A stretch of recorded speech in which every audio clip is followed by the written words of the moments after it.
We are back with a Fox News alert. The House back in session amid the overnight government shutdown due to Democrats' demands. Even the headlines this morning say the Democrats derailed the plan.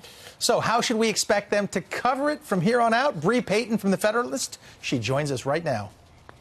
Good morning, Bre. How are you? I'm doing great. Thanks so much for having me. Yeah, what are we going to look forward from the press? Are they going to be fair about this? Are they going to be unfair? Are we going to get fake news? Or are we going to get real news? What's going to happen with this?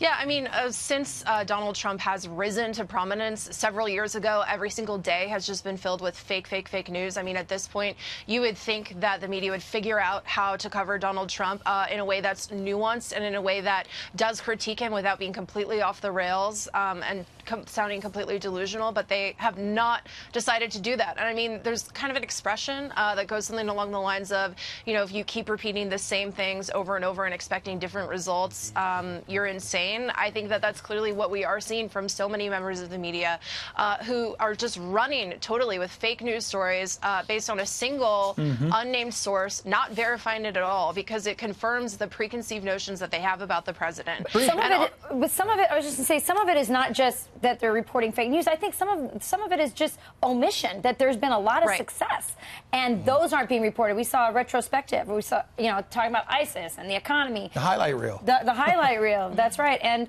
you know, you see that here, but you're not seeing it in the other media outlets.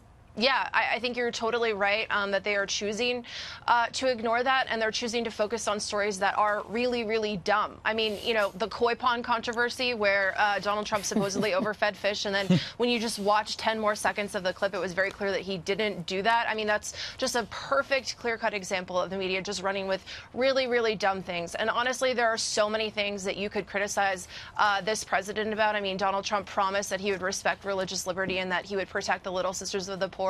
And yet the Department of Justice has not dropped their lawsuit against the Little Sisters of the Poor, and they're still fighting for their right in order to adhere to their religious beliefs as they serve the poor and elderly who can't afford health care. You know, so that's a perfect example of a way that someone could legitimately criticize the president and say, here's an example of how he hasn't fulfilled his promise. Yet they're deciding to spend an entire day talking about how he overfeeds fish.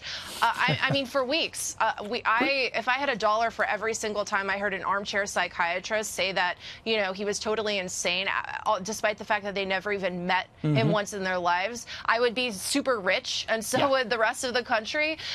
You know, and then when presented with the White House doctor who evaluated President Obama and Trump and saying he's totally fine, nothing's wrong, you know, they're doubling down. I mean, the Washington Post called the doctor himself delusional. Of right? course. So, actually, so they to your get point, it wrong. Too much nuance. Let's listen to them. Listen. Straightforward.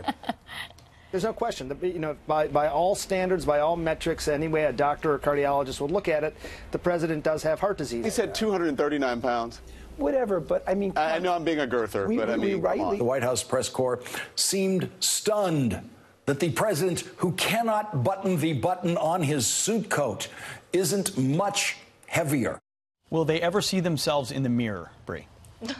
Yeah, I mean, that's a great point. And, you know, whenever Trump's approval rating slips a little bit or there's a fluctuation in that, you know, they cover it for an entire day and double it down and pair it with stories like these that are just so dumb. And yet, you know, approval ratings for the media is in the single digits, and they never like to talk about that, and they never like to ask themselves questions about why that might be. And, you know, the footage that we just watched is a perfect example of why their approval rating is in the single digits. This is the reason why Americans completely distrust the media, because, you know, they're going on and speculating about his health and his weight, when here we have a professional who is saying he's totally fine, everything's fine, stop worrying about it, you know, he doesn't have a problem, and yet they're just going full truther on this. I mean, I don't know if you guys... hypocritical, Bre. I mean, I thought fat shaming was out of bounds for liberals. Making fun of looks, no, all that. Well, that's the point, is when you're a Republican, all of those rules completely go out the door. We've seen this with Melania and Ivanka. They go after their looks, they go after their hair, their outfits, their makeup, every single thing.